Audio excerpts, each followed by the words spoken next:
Howdy there, welcome world. This is Bryce and Blake with the Stoop Logic team, and we're getting ready to interview one of our artists. We're really excited for that. What do you think, Blake? Yeah, we've had him over the weekend, and Jordan Oliver, welcome. How was your first trip to Montana? Oh, it was just an awesome time. I'm really glad you guys got me out here again. It seriously was just an enjoyable experience from start to finish. I've never been to this state before, so it was really kind of new to me. But you really made it feel like home, and I can't wait to come back again. Awesome. Well, off to our first question. You want to tell us a little bit about who you are and what you do?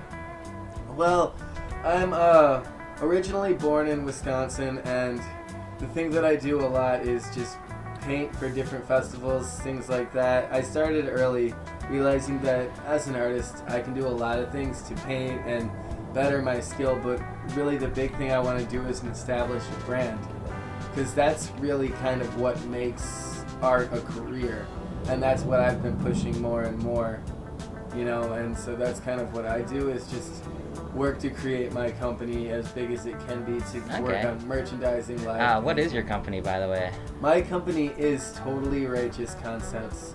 I kind of got the idea from Finding Nemo and like Bill and Ted's Righteous Adventure and a lot of those, and Bogus Adventure and that.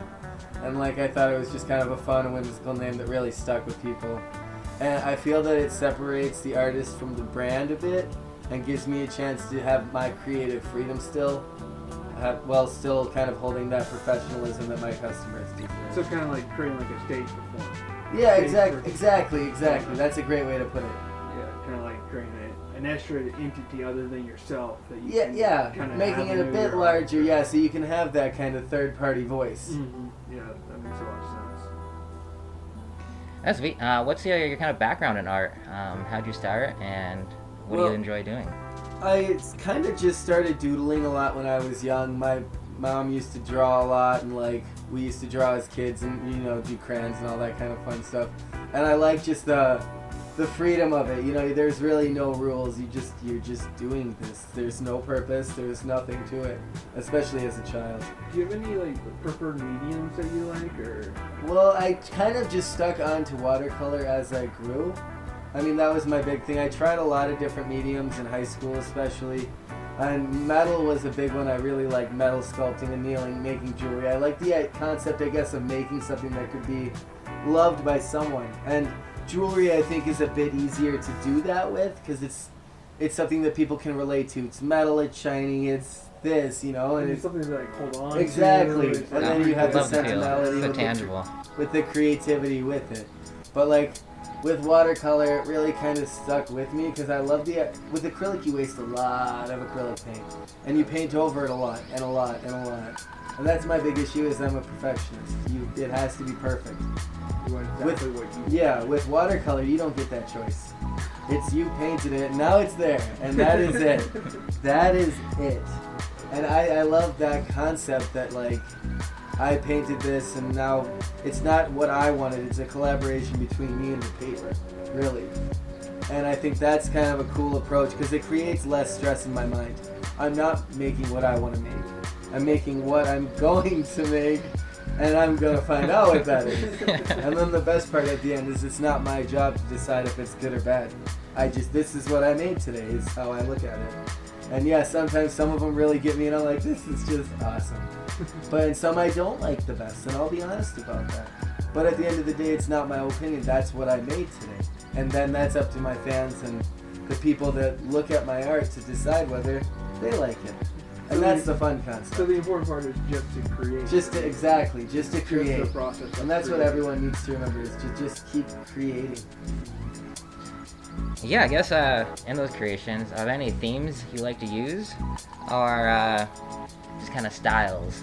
Well, my big thing is I really love to stick to what I'm around, and I really feel like I try to make my art focused around nature, because I am outside and in nature a lot. And then the other part is I stick to this female form and this portrait and this form of beauty, and I really feel that it kind of shows what media is showing me at the same time, with this form of beauty and this perception. So I kind of cross what my eyes are always seeing, of the media wanting me to see this, the world wanting me to see this.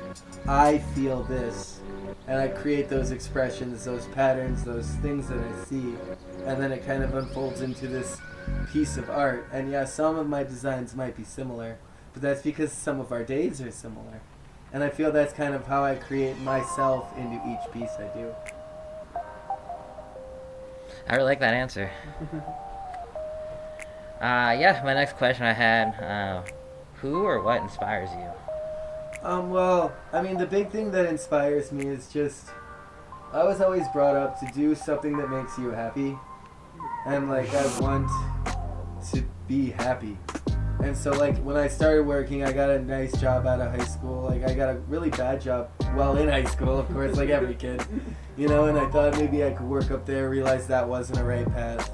Went on to do other things, thought maybe I could work up there. That wasn't the right path. And then I moved on to different industries, from making dentures to working at a fitness center to a gym to cooking to literally running restaurants to doing all these things, and they didn't make me happy. Like, I liked hanging out with the people, and there were cool people to hang out with at some of these places. But there are cool people everywhere. And I'm not silly, I know that. Like, there are cool people everywhere, but I need somewhere that makes me truly, like, I gotta like what I'm doing. And this was always something when I thought back from an early age, that there is no, I can just do it, you know, and that's why now that's what I do. You know, if I need to, I'll just paint. And that's what I do. I definitely agree with you. My dad always encouraged me to, like, you know, do what you want to do, not like, you know, don't get stuck in doing something you have to do. Exactly. And so, like, I kind of like went through the same process. I had a bunch of different jobs and a bunch of different fields, but it was more finding out like what I didn't want to do rather than finding out. And then eventually I stumbled upon what I wanted to do. Yeah, because it just clicks. You're like, Yeah. well, this works, and you get a good pattern, and your brain really starts to create an environment within itself. Like, that's why I like the brand. I don't just, as an artist, you're forced to only paint. And it starts to make you hate what you do. If you're forced to do the same thing every day, it breaks it into forcing you to do something you don't enjoy. Yeah. And so running a brand, I'm not just painting, you know, I'm doing the advertising, I'm learning about marketing, I'm learning about new products, new things, new trending items, all sorts of things to really open up myself to not get pigeonholed into just forcing myself to do this. If I don't want to do this, I don't have to. I got to do something because I have to care about my brand and what I'm working to create, but I can just keep going on something else and really just love what I'm doing and enjoy my day. Yeah, definitely. And then also, like we were talking about the stage persona, it kind of like creates a separation too. Yes, exactly. So it's not like this is Jordan Oliver's art necessarily. This is totally Righteous Concepts art. Yeah, so exactly. it kind of like, it doesn't like it's not like all the pressure's on you to create exactly what you Yeah, want I every can have time. fun. Exactly. Yeah. I mean, just the other day I did that Among Us character. That was just a fun little doodle of a amorphous blob of a cartoon. And it's not my normal art style, but that's just because I'm just having fun and doodling. And that's what I love, is that there's no pressure. I don't have to make a masterpiece every time. Sometimes I can draw something stupid and laugh at it and get a great joy just out of that all the same. Okay, one of my final questions was, have any tips for up-and-coming potential artists, colors, old or young, that might be wanting to get into art but never have? I mean, my big thing is you're never too old to do art. You're never too young to do art. There are famous artists of all ages. I mean, Picasso was painting portraits at the age of 10, and he was a better artist at the age of 12. So it's not like I'm going to sit here and ever think that I'll be the world's greatest person or this or that. We never, just do what you want to do and do it to your fullest, you know? Like, if you want to do it, do it. But then really give 100%, because it's not going to be easy. I mean, but the big thing is just consistency, and that's the same with any person that wants to quit their job and start a business and start what could be anything. It could be trash removal, cleaning garages, it could be lawn mowing, it could be making candles, you could make anything, you know, any company that really comes to mind. You can make baklava and sell it door to door. It doesn't matter. But if you're consistent and committed, you will find an audience and people will follow it, you know, and love it just as much as you, if you believe in it that hard. And that's just what I think it is just believe in yourself, you know, and be consistent. And if you're not, then it's not gonna work. It's that simple. You know, you can just, like they say, there's people that play basketball and then there's basketball players. There's people that make art and then there are artists, and you need to decide what you want to be in your life. And just having it be a part of your life is not. Yeah, it's And nothing that's how wrong it with works that. for You can you. have it. Yeah, it's just do what works with you. Don't ever force yourself to do something, but if that works for you, then make it happen. Exactly. So I guess just the important part is just keep on creating, right? Yeah, well, and be consistent, because that's the big thing with social media and the industry around you. Is that, you know, you can show your friends a picture, but you know you want the world to see the picture. So keep consistent with that. Yeah, so thank you for your time, Jordan. Yeah, it As- truly was a pleasure.